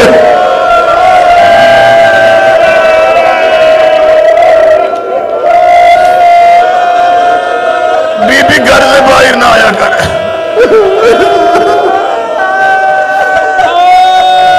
یا زہرا آپ گھر سے باہر نہ آئے۔ بی بی میں نے نبی کو آپ کا احترام کرتے دیکھا، بی بی جو میں نے مسجد میں باتیں سنی ہیں، بی بی لوگوں نے تیرے قتل کا منصوبہ بنا لیا، محمد کی بیٹی میں تجھے بتانے آیا ہوں یہ تجھے عنقریب قتل کر دیں گے۔ اتنا جملہ کہنا تھا، بی بی دے کے کہتی ہے میں زندگی کی ہر سانس قربان کروں علی کی ولایت پہ، میرے لیے عزت ہے میں علی کی ولایت کے تحفظ میں ماری جاؤں۔ میں جملہ پڑھنے لگا ہوں شہید ناصر عباس کا، وہ کہا کرتے جو علی ولی اللہ کے لیے پہلی مستور قتل ہوئی وہ حسین کی ماں تھی۔ میرا وطیرہ ہے میں جب بھی شہادت پڑھوں میں مسلمانوں کو راغب کرنے کے لیے، ان کو زہرا کا حق منوانے کے لیے کہتا ہوں، میں پھر کہہ رہا ہوں، اور مسلمانوں مجھے اللہ کی وحدانیت کی قسم، نبی کی نبوت کی قسم، قرآن کے 30 پاروں کی قسم، میں منبر پہ مسلمان ہو کے حسین کا ذکر ہو کے تمہیں قسمیں دے رہا ہوں تاکہ میں قیامت والے دن بی بی کے سامنے سرخرو ہو سکوں، بی بی میں نے قسمیں کھا کے تیرا حق پڑھا ہے، تم چوروں کی قسمیں مان لیتے ہو، تم قاتلوں کی قسمیں مان لیتے ہو، میں شبیر کا ذکر تمہیں منبر پہ قسم دے رہا ہوں، میں غلط پڑھوں قیامت والے دن نبی امت میں سے نہ اٹھائے، علی نوکروں میں سے نہ اٹھائے، حسین ماتموں میں سے نہ اٹھائے، میرا شمار یہودیوں کے ساتھ ہو، اتنی بڑی بددعائیں کوئی ذات کو نہیں دیتا، میں منبر سے باوضو ہو کے رسول کے گھر میں بیٹھ کے زہرا کے صحن میں بیٹھ کے اتنی قسمیں کھا کے تمہیں بتا رہا ہوں قتل ہوئی تھی تمہارے نبی کی بیٹی، دروازے پہ آ کے مارا تھا مسلمانوں نے محمد کی بیٹی کو، انہوں نے محمد کی بیٹی کو قتل کیا تھا، آدھی رات کو جنازہ علی نے تنہائی میں اٹھایا ہے، روتی ہوئی چلی گئی تھی محمد کی بیٹی، تازیہ نے مارے تھے محمد کی بیٹی کو، پسلیاں توڑی تھی محمد کی بیٹی کی، بازو توڑا تھا محمد کی بیٹی کا، انگلیاں توڑی تھی محمد کی بیٹی۔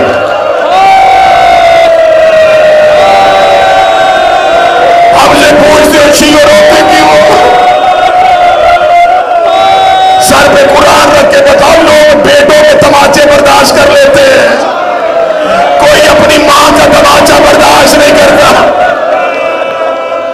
معاویہ کے دربار میں بیٹھے ہوئے حسن ایک شخص کو دیکھا، مغیرہ ابن شعبہ ملعون معاویہ کے دربار میں آیا، امام حسن اٹھ کے جانے لگے، ایک شخص نے کہا حسن کیوں جا رہے ہو؟ حسن کی آواز آ گئی وہ کم بخت آ گیا ہے جس نے میری ماں کو مارا تھا، میں دیکھ رہا تھا اس کے ہاتھ میں تعزیہ نہ تھا۔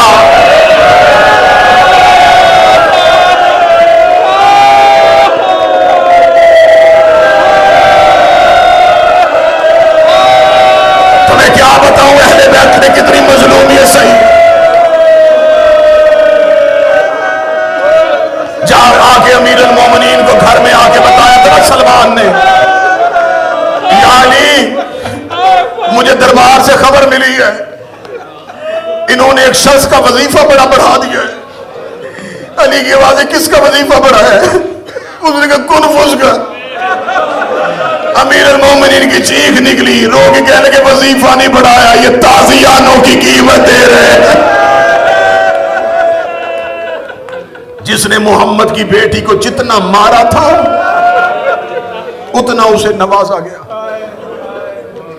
ایک ایک دروازے پہ آتی رہی، ایک ایک دروازے پہ آتی رہی. امیر المومنین نے کہا زہرا نہیں کسی نے بیعت کرنی. سیدہ تم میرے ساتھ روز گھر سے نکلتی ہے، میں تجھے غربت سناؤں؟ زہرا مجھے مدینے کے لوگ سلام نہیں کرتے. سیدہ میں سلام بھی کروں کوئی جواب نہیں دیتا. رو کے کہتی یا علی آپ نہ روئیں، ہمیں اللہ سلام کرتا ہے، ہمیں فرشتے سلام کرتے ہیں. بس سادات و غیر سادات پھر جتنے دن زندہ رہی، شہزادی کہتی یا علی مجھے بابا کی قبر میں چھوڑا ہے. بابا کی قبر میں جاتی، میں ممبر پہ دعا دینے لگا. جس کی مائیں دنیا سے چلی گئی ہیں میں مصائب کی حالت میں دعا کر رہا ہوں. اللہ زہرا کی کنیزوں کے ساتھ اٹھائے، جن کی موجود ہیں اللہ ان کی ماؤں کا سایہ ان کے سروں پہ سلامت رکھے. اولاد چھوٹی ہو، باپ مر جائے، ماں بچے پال لیتی ہے. اولاد چھوٹی ہو، کسی کی ماں مر جائے، باپ سے بچے نہیں پالے جاتے. ماں کسی کے گھر شیخ حسن مزدوری کر لیتی ہے لیکن بچے پال لیتی ہے. میں نے بہت سے ایسے گھروں کو دیکھا ہے، بچے چھوٹے ہونا، اللہ نہ کرے ماں کسی موذی مرض کا شکار ہو جائے، وہ آنے جانے والی عورتوں کے کہتی دعا کرو میں ٹھیک ہو جاؤں. مجھے زندگی سے محبت نہیں، میرے بچے بڑے چھوٹے ہیں. بچے چھوٹے ہوں تو ماؤں کو مرنے سے ڈر لگتا ہے. مائیں مرنے سے گھبراتی ہیں جن کی اولاد چھوٹی ہو. وہ عورتوں کو کہتی ہے میں مر گئی، میری بیٹیاں کہاں جائیں گی، میرے بچے کہاں جائیں گے. بچے چھوٹے ہوں مائیں مرنے سے ڈرتی ہیں. قیامت کا جملہ میں تمہیں سنانے لگا ہوں. زہرا کے بچے چھوٹے تھے، بیٹیاں چھوٹی تھی، بیٹے چھوٹے تھے. روز بابے کی قبر پہ آ کے کہتی بابا میں مرنا چاہتی ہوں، بابا زہرا کو موت آ جائے، بابا میں اب زیادہ دیر زندہ نہیں رہنا چاہتی، بابا مجھے اب بڑی تکلیف ہوتی.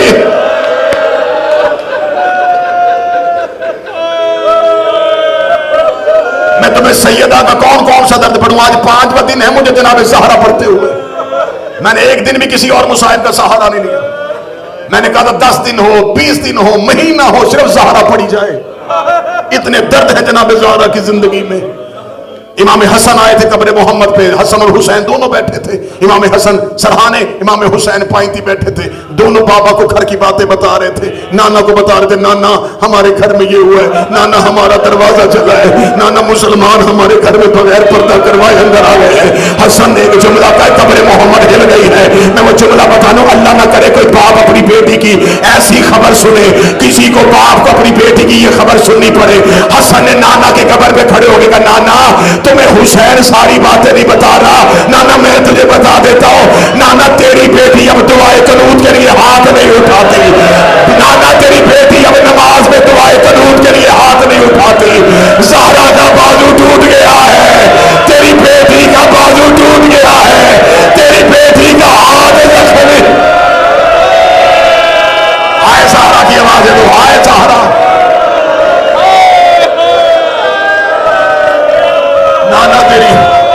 نانا تیری بیٹی اب دعائے قنوت کے لیے ہاتھ نہیں اٹھاتی. جناب سیدہ یہاں بابا کی قبر پہ آ کے روتی. میں نے کتاب میں پڑھا آیت اللہ وحید خراسانی کی کتاب وما ادراک فاطمہ، اس کتاب کے اندر یہ جملے ہیں. نبی کے جانے کے 75 دن کے اندر زہرا سایہ بن گئی تھی. صرف ایک سایہ.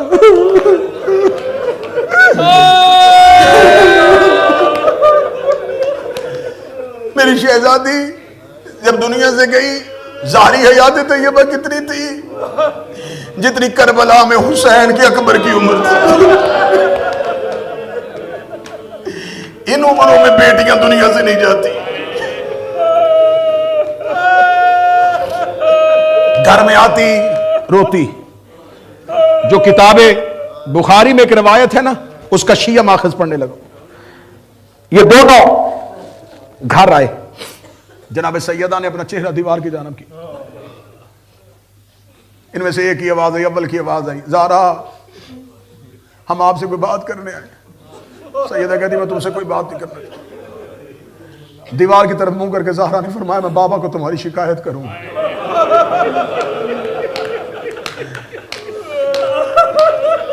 تم نے میرے بابے کے بعد مجھے پرسا اس انداز سے دیا. اب تم سے میری قیامت کو ملاقات ہوگی. میں تم سے کوئی بات نہیں کرنا چاہتا. یا علی نے گھر سے بھیج دے. اٹھا کے ان کو بھیج دیا گیا. زہرا اپنے گھر میں خاموش. آخری رات آ گئی. امیر المومنین آئے. زخمی زہرا. امیر المومنین سامنے بیٹھ گئے. علی کی داڑھی آنسوں سے بھر گئی. یا علی آپ کیوں رو رہے ہیں؟ امیر المومنین کی آواز ہے زہرا میں تیری حفاظت نہیں کر سکا. زہرا علی کو معاف کر دینا. بی بی کی آواز ہے نہیں یا علی میں آپ کی حفاظت نہیں کر سکی. یا علی جیسی گزرنی تھی گزر گئی. یا علی میں کچھ وصیتیں کرنا چاہتی ہوں. میری بڑی حسرت رہی ہے. مجھے بڑے لوگوں نے کہا ہے کبھی ساری وصیتیں پڑھیں. میں ڈھونڈ رہا ہوں مجھے کوئی ایسا مجمع ملے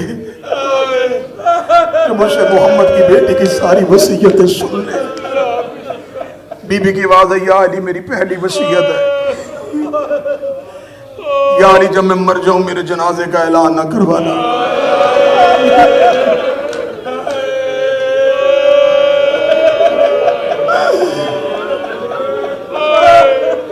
میں نے انڈیا حیدرآباد دکن میں صرف 6 یا 7 وصیتیں پڑھی تھی. آج کوشش کروں گا وہ آخری وصیتیں تھی جو میں نے زندگی میں 2020 میں پڑھی. یا علی میرے جنازے کا اعلان نہ کروانا. یا علی میرا جنازہ آدھی رات کو اٹھانا. جس کے گھر میں بیٹی ہے اگلے جملے پہ ہائے ضرور کہے گا. یا علی میرے جنازے پہ ہجوم نہ کرنا میری زینب ڈر گئی ہے.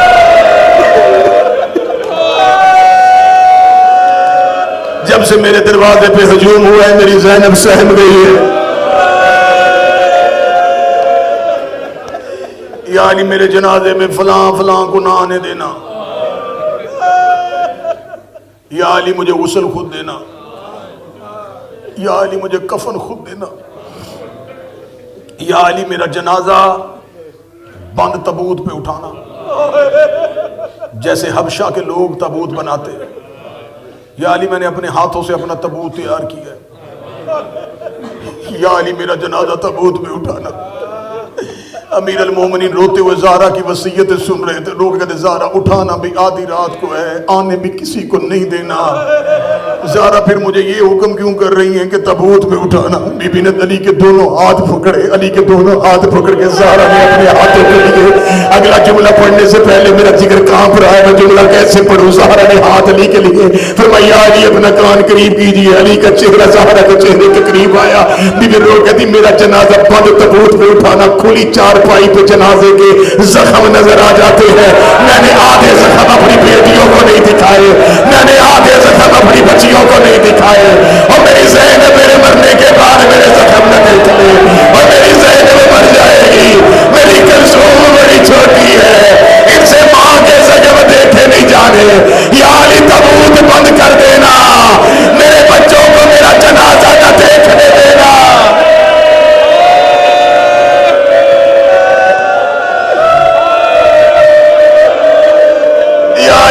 جنازہ بند کر دینا.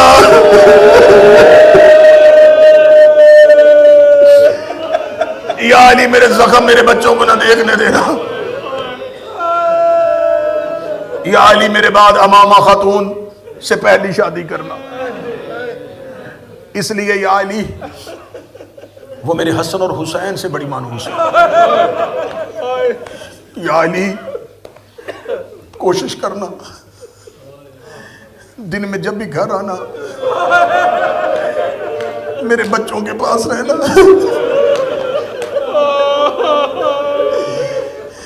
یا علی جب بھی گھر آیا کرنا پہلے حسن کو گھر بھیج دینا کہ زینب کو بتاؤ میں آ رہا ہوں. امیر المومنین کی آواز زہرا یہ وصیت کیوں کی؟ گھر بھی میرا، بیٹی بھی میری. روٹی کہتی یا علی میری زندگی میں آتے تھے، میری زینب میری کمر کے پیچھے چھپ جاتی تھی، روٹی کہتی تھی اماں مجھے بابا سے بڑی شرم آتی ہے، یا علی میرا جی پھٹتا ہے کہ میرے بعد تم میرے گھر میں آؤ گے اور میری زینب کس کے پیچھے چھپے گی اور میری زینب کس کا سہارا لے گی.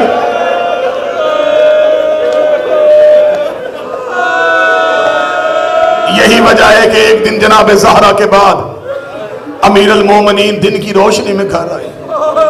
دونوں علی کی بیٹیاں صحن میں بیٹھی ہوئی. جناب کلثوم کی نظریں گھر کے باہر دروازے پہ اور جناب زینب کی نظریں کلثوم بھی. دونوں علی کی شہزادیاں آپس میں گفتگو کر رہی تھی.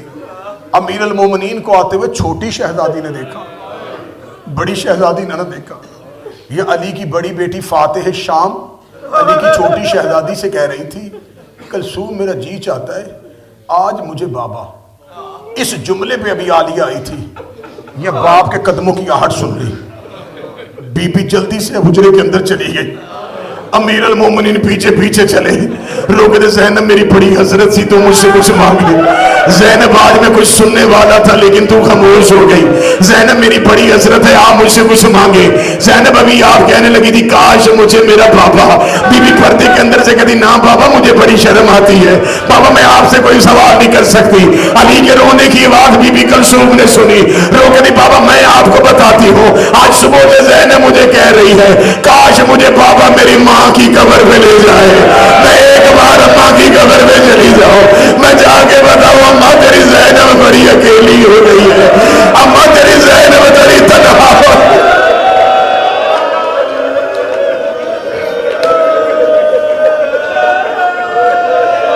یا علی میرے بعد میرے حسین کا خیال رکھنا. یا علی میرے حسین کو رات کو پیاس لگتی ہے. یا علی میں اپنی زندگی میں بنی ہاشم کے جن یتیموں کو ماہانہ وظیفے دیتی تھی یا علی وہ آپ کی ذمہ داری ہے. ہائے سیدہ تیری عزت پہ دارین قربان کروں. وہ تو ٹوٹی ہوئی پسلیوں سے بنی ہاشم کے یتیموں کا سوچ رہی تھی اور تیرے جانے کے بعد امت نے تیری یتیموں کا کچھ نہ سوچا. یا علی بنی ہاشم کے یتیموں کو جو وظیفے میری طرف سے جاتے یا علی وہ آپ کی ذمہ داری. یا علی جو نبی کی ازواج زندہ ہیں جو زہرا سے پیار کرتی ہیں ان کا جو وظیفہ زہرا کے پاس سے جاتا تھا وہ مسلسل رہنا چاہیے. یا علی بنی کلابیہ میں شادی کیجئے گا. یا علی اس میں سے اللہ ایک بیٹا دے گا اس کا نام عباس رکھیے گا. یا علی جب عباس دنیا میں آئے تو اسے کہنا کہ اماں تمہیں سلام کہہ رہی تھی. یا علی اگر فتح ملے تو عباس کی اولاد کو حصہ دینا. اگلی وصیت زہرا کی تیرے مسلح پہ رونے کے لیے کافی ہے. بی بی رو کے کہتے یا علی مجھے خبر ہے مدینہ آپ کو مصروف کر دے گا، میری اولاد میں آپ مصروف ہو جائیں گے. یا علی دن میں ایک دفعہ میری قبر پہ ضرور آیا کرنا. یا علی میری قبر میں بیٹھ کے مجھے اپنی تنہائی کے حال سنایا کرنا. اتنا کہنا تھا جناب علی رو کے فرمانے لگے زہرا تجھ سے بڑا میرا غم گسار کوئی نہیں تھا. زہرا تیرے بغیر میں دل کے حالات کسی سے نہ بتاتا تھا. بس سادات و غیر سادات سیدہ کی وصیتیں ہوتی گئی. بی بی نے کہا آدھی وصیتیں میں نے کر دی، آدھی میرے جنازے پہ لکھی ہوئی اٹھا لینا. یہ کہنے کے بعد جناب سیدہ اپنے حجرے میں بند ہو گئی. امیر المومنین مسجد میں چلے گئے. جناب اسما بنت امیس کو بی بی نے بلایا. فرمایا اسما ایک مرتبہ مجھے سہارا دے کے اٹھا. بی بی کوئی کام ہے تو مجھے بتائیے. بی بی میں تو آپ کو مصلے کے علاوہ کہیں نہیں اٹھنے دیتی. بی بی دیکھ رہی آج مجھے اٹھا، مجھے ایک بار اپنے بچوں کا کھانا بنانے دے. بی بی آپ بڑی زخمی ہے. فرمایا مجھے آخری بار اپنے بچوں کا کھانا بنانے دے. بی بی نے آخری بار اپنے بچوں کا کھانا بنایا. بی بی کی آواز ہے مجھے ایک دفعہ اپنے بچوں کے لباس دیکھنے دے. ایک دفعہ حسن اور حسین کے کرتے سیدھے کیے. زینب اور کلثوم کی چادریں چومی. چومنے کے بعد بی بی کتنی دیر بچیوں کی چادریں ہاتھوں میں لے کے روتی رہی. رو کے کہتی بیٹیوں مجھے معاف کر دینا، اماں تمہاری چادر نہ بچا سکی. یہ کہنے کے بعد ایک دفعہ بی بی نے اپنے پورے صحن کو دیکھا، اپنے خالی صحن کو دیکھ کے بی بی حجرے کے اندر آ گئی. حجرے کے اندر آ کے بی بی نے کہا اسما دروازے پہ بیٹھ جا، جب تک میری تسبیح کی آواز ہے سنتے رہنا، جب تسبیح کی آواز رک جائے پہچان لینا میں دنیا سے چلی گئی. اسما اور فضہ دونوں دروازے پہ بیٹھ گئی. تھوڑی دیر کے بعد دروازہ تیزی سے کھلا، روتا ہوا حسین تیزی سے اندر آیا. اندر آگے کہتا اسما میری ماں فاطمہ کہاں ہے، فضہ میری ماں زہرا کہاں ہے. آواز آئی شہزادے بی بی حجرے میں عبادت کر رہی ہے. رونے لگا نہ عبادت نہیں کر رہی، نہ نانے کی قبر میں بیٹھا ہوا تھا، قبر محمد ہل رہی تھی. میں نے کہا نانا تیری قبر کیوں ہل رہی ہے؟ آواز آئی اور میری بیٹی دنیا سے چلی گئی اور میری زہرا مجھے چھوڑ گئی اور زہرا کی قبر ویران ہونے والی. جناب شہزادی فضہ ہاتھ پھیلا کے کھڑی ہو گئی. فرمایا شہزادہ رکیے رکیے رکیے، پہلے اماں کا حکم سن لیں. حسن اور حسین ساکت وجود کے ساتھ رکے. حسن کی آواز اماں فضہ کیا حکم دیا ہماری ماں نے؟ فرمایا اماں حجرے میں کہہ کے گئی ہے میرے بچوں کو پہلے کھانا کھلانا. حسن نے فضہ کے دامن میں ہاتھ ڈال کے کہا سچ بتا اماں ہے کہاں؟ شہزادے پہلے کھانا کھا. فرمایا اس وقت تو ہماری اماں میں کھانے کو نہیں کہتی، یہ کوئی کھانے کا وقت تو نہیں ہے. مجھے بتا ہماری اماں کیا کہہ کے گئی ہے؟ اتنا کہنا تھا یہ حسین سامنے آیا. فضہ زمین میں بیٹھ کے ہاتھ باندھ کے تھی حسین تیرے لیے پیغام دے گئی ہے. اماں کہتی پہلے میرے حسین کو پانی پلا دینا، میرے حسین کو پہلے پانی پلانا. فضہ کے ہاتھوں پہ پانی کا جام آیا. حسین کی آواز ہے چھوڑ پانی، اب حسین پیاسا رہے گا، اب یہ پیاسا دنیا سے جائے.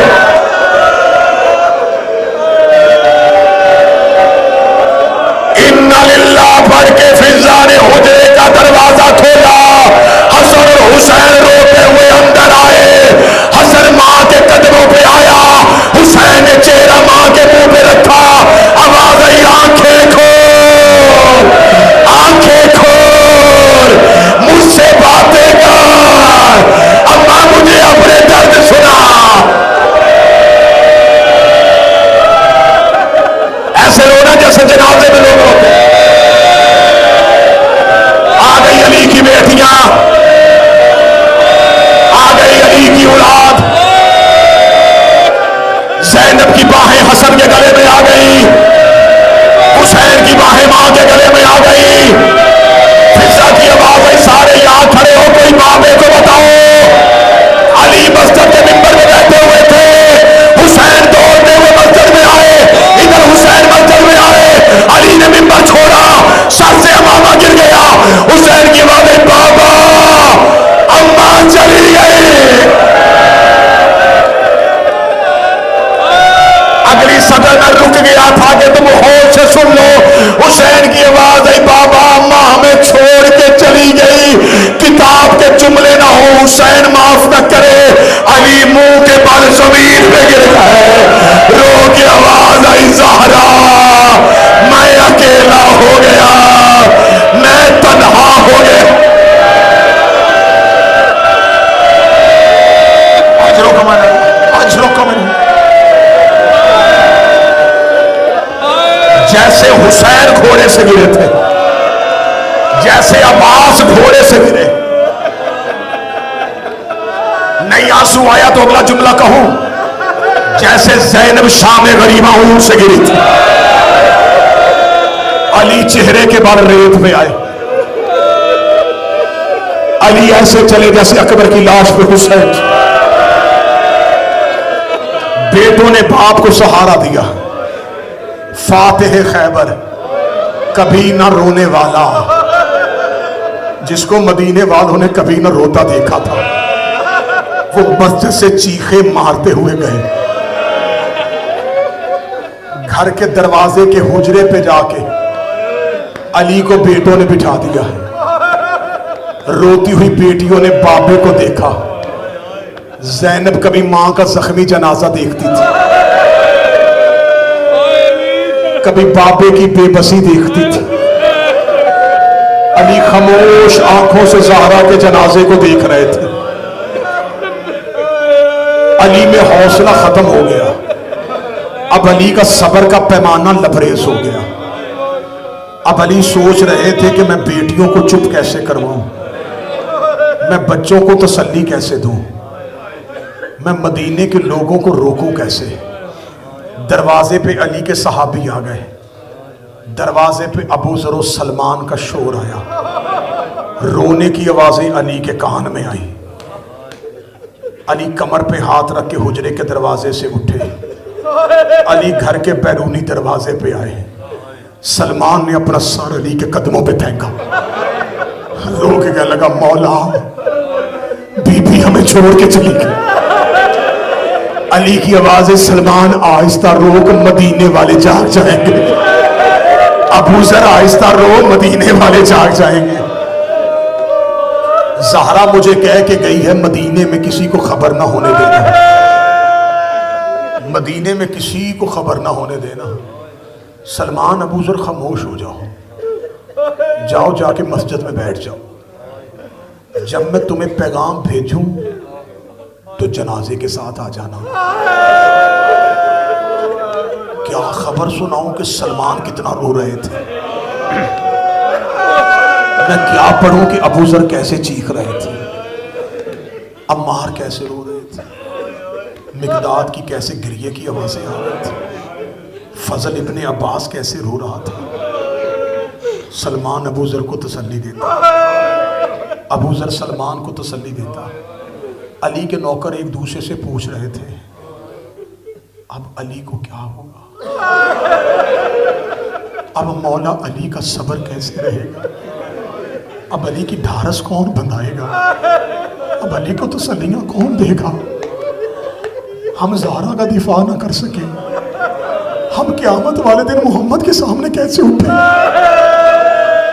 چیخے مار مار کے ایک دوسرے سے پوچھتے تھے ہم آج کے بعد نبی کی قبر پہ کیسے جائیں گے، ہم اس کی بیٹی کو بچا نہ سکے، ہم اس کی بیٹی کا تحفظ نہ کر سکے۔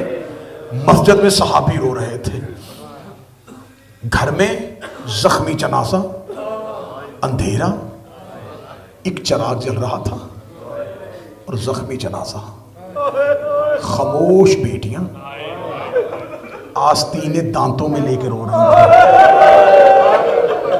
تاکہ سسکیوں کی آواز باہر نہ چلی جائے۔ ایک لمحے کے لیے مدینے میں بی بی کے حجرے میں ذہنوں کو لے کے جاؤ تاکہ تمہیں میں آج کی رات کے مصائب سنا سکوں۔ روتی ہوئی بیٹیاں، بے بسی کی تصویر بنا ہوا باپ، دیوار کے ساتھ لگے ہوئے علی کے بیٹے، یا امیر المومنین نے کمر پہ ہاتھ رکھا، فضا چادر لگاؤ، غسل شروع کریں۔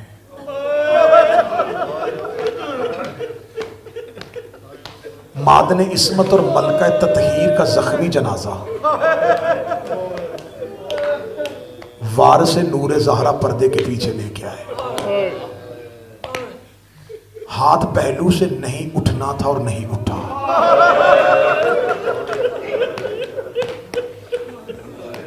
سیدہ اپنا کفور اپنے سرہانے رکھ کے، اپنا کفن اپنے سرہانے رکھ کے دنیا سے گئی تھی۔ علی نے وہ جنت سے آیا ہوا کفن سیدہ کو دیا۔ علامہ مجلسی کہتے ہیں کہ کفن بار بار سرخ ہو رہا تھا،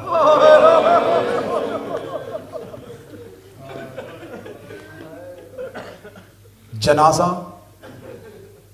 میت اتنی زخمی تھی، علی نے کفن میں زہرا کی میت کو سنبھالا۔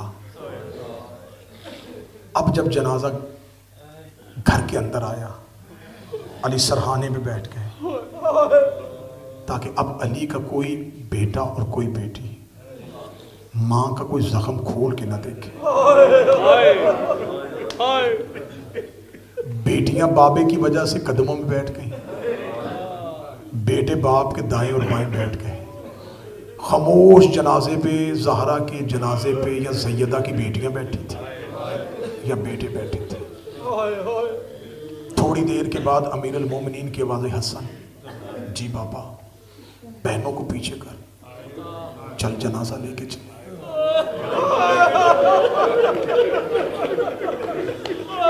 جن گھروں سے جنازہ اٹھا ہے وہ گواہی دیں گے. مشکل وقت ہوتا ہے اہل خانہ کے لیے جنازہ اٹھانا. اس لمحے سب سے زیادہ تکلیف ہوتی ہے بیٹیوں کو کون ہٹائے گا, بہنوں کو کون ہٹائے گا. حسن اور حسین نے دونوں بہنوں کے ہاتھ تھامے, آواز دے کے کہا زینب و کلثوم ماں کا جنازہ چھوڑو, بابا کا حکم ہے جنازہ لے کے جانا ہے. سیدہ فاتح شام کی کلائی میں حسین غریب کا ہاتھ تھا.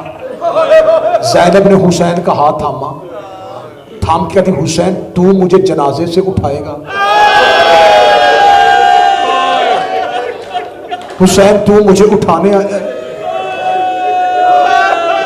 حسین پھر میرے ساتھ وعدہ کر کے میں ہر جنازے میں تیرے کہنے سے اٹھ جایا کروں. جو سمجھ گیا ہے بی بی تیرا ماتم قبول کرے. حسین کی آواز ہے زینب آج اٹھانے آیا ہوں, آج کے بعد بے شک اپنی مرضی سے اٹھ جانا. زینب کی آواز ہے پھر تیری خواہش میں نے پوری کر دی. حسین کی کلائی میں زینب کا ہاتھ تھا, زینب اٹھ کے کھڑی ہو گئی. 11 محرم کو جب زینب حسین کی لاش پہ آئی ہے, مقتل کہتی ہے بیٹھی تو سر کے بال سفید تھے, جب سر کے بال سرخ ہونے شروع ہوئے کٹی ہوئی رگوں سے آواز آئی تازیہ نے نہ کھا میری لاش سے اٹھ کے چلی جا. رو کر کہ تو نے وعدہ کیا تھا تو اب کسی لاش سے اٹھائے گا نہیں.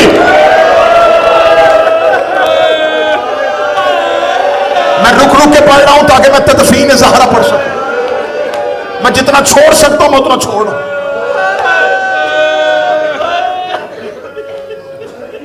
مدینے میں خبر ہو گئی, بنی ہاشم کے گھر کی خواتین کے رونے کی آواز مدینے کی عورتوں نے سن لی.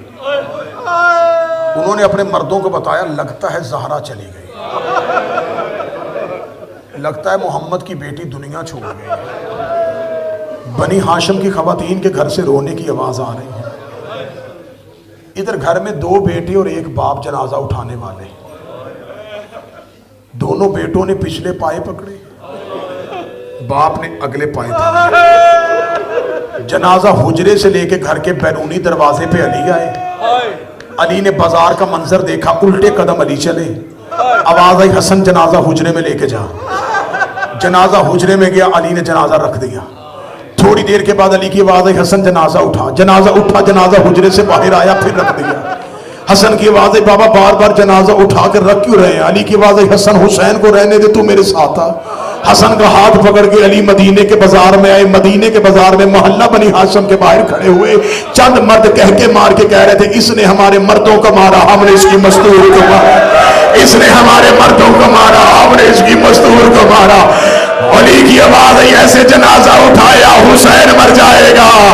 یہ جان بوجھ کے مدینے میں خانہ جنگی چاہتے. انہیں گھروں میں سونے دو.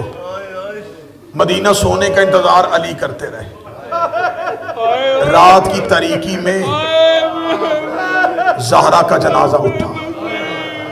جنازہ اٹھنے کے بعد ان 3 کے علاوہ 5 لوگ اور یا 6 لوگ اور, سلمان و ابو ذر, حذیفہ, عباس اور فضل ابن عباس, یہ چلتے ہوئے جنت البقیع میں پہنچے. علی نے خاموش قبر میں سیدہ کو لحد میں اتارا. یہ جملہ جب میں نے کتاب میں پڑھا تھا میری عبادت ہو گئی تھی. جو قبر میں اتارتا ہے نا وہ قبر میں پہلے اترتا ہے, پھر وہ میت قبر میں اتارتا ہے. میت میں قبر میں اتارنے کے لیے علی خود لحد میں اترے, سیدہ کو قبر میں اتارا. اتارنے کے بعد علی جب قبر سے باہر آئے تو علی کے بدن کے آخری جو چیز باہر آئی وہ علی کے ہاتھ تھے. علی نے یوں دونوں ہاتھ جب مٹی سے بھرے ہوئے باہر نکالے, آسمان کی طرف کر کے علی نے خالی ہاتھوں کو دیکھا. چیخ نکلی علی کی, ہاتھوں کو ایسے کر کے کہتے چلی گئی زہرا. علی نے ایسے ہاتھوں کو ہلا کے کہا چلی گئی فاطمہ. منہ آسمان کی جانب کہا میرے اللہ تیری امانت میں نے تجھے لٹا دی. میں نے صبر کے ساتھ رات کی تاریکی میں زہرا کو دفن کر دیا. سیدہ کی قبر کا نشان علی نے مٹایا. مٹانے کے بعد حسن اور حسین کو یوں علی نے اپنے پہلو میں لیا. بچوں کو روتے ہوئے تسلیاں دیتے دیتے علی جنت البقیع سے باہر نکل رہے تھے. مڑ مڑ کے حسین ماں کی قبر کو دیکھ رہے تھے. بابے کا ہاتھ لا کے دے بابا مجھے تھوڑی دیر اماں کے پاس بیٹھ رہے تھے. علی کی آواز ہے نہیں حسین چل گھر چلے.